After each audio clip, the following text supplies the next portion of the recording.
कोलकाता के आजकल medical hospital की 31 वर्षीय रेजिडेंस डॉक्टर के रेप एंड मर्डर केस ने पूरे देश को हिलाकर रख दिया है। 14 अगस्त की रात को रिक्लेम नाइट प्रोटेस्ट के लिए हजारों औरतें और आदमी जस्टिस की डिमांड के लिए सड़कों पर उतरे हुए थे। न जाने कहां से 40 गुंडों का समूह उनके ऊपर अटैक कर देते हैं, प्रॉपर्टी को वैंडलाइज कर देते हैं तथा पुलिस के ऊपर स्टोन पेंटिंग का यूज किया जाता है।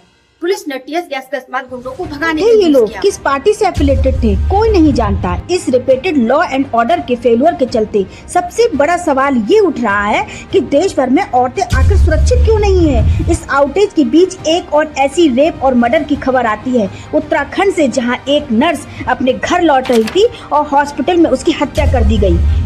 दुख इस बात का है कि आउटेज हफ्ते 2 हफ्ते चलती है और फिर खत्म हो जाती है। औरतों के खिलाफ इस वायलेंस के पीछे की रूट कॉज क्या है, इसको कोई एड्रेस नहीं करता। इस प्रॉब्लम को अगर हमें सॉल्व करना है तो 3 कारण जिसकी बात हमें करती रहनी पड़ेगी। समाज का पैट्रिकल माइंडसेट, इंटरनेट पे चीप कंटेंट जो औरतों को ऑब्जेक्टिफाई करता है, रेप को ट्रिविजन हैरेसमेंट की कैजुअली लेता है, एनिमल और कबीर सिंह जैसी फिल्मों माँ बहन की गालियों को नॉर्मलाइज किया जाना, ये सारी चीजें हैं जिससे माइंडसेट प्रोपोगेट होता है और औरतों के खिलाफ वायलेंस इनकरेज होता है।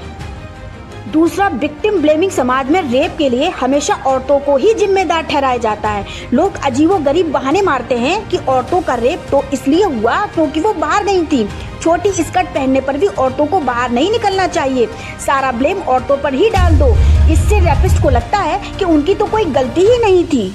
रेपिस्ट को पॉलिटिकल सपोर्ट मिलता है। लोग बात तो करते हैं ऐसे इंसिडेंट के बाद कि रेपिस्ट को फांसी चढ़ा देनी चाहिए। इस बानों के बलात्कारियों को मालाएं चढ़ाई जाती हैं, उन्हें संस्कारी बुलाया जाता है।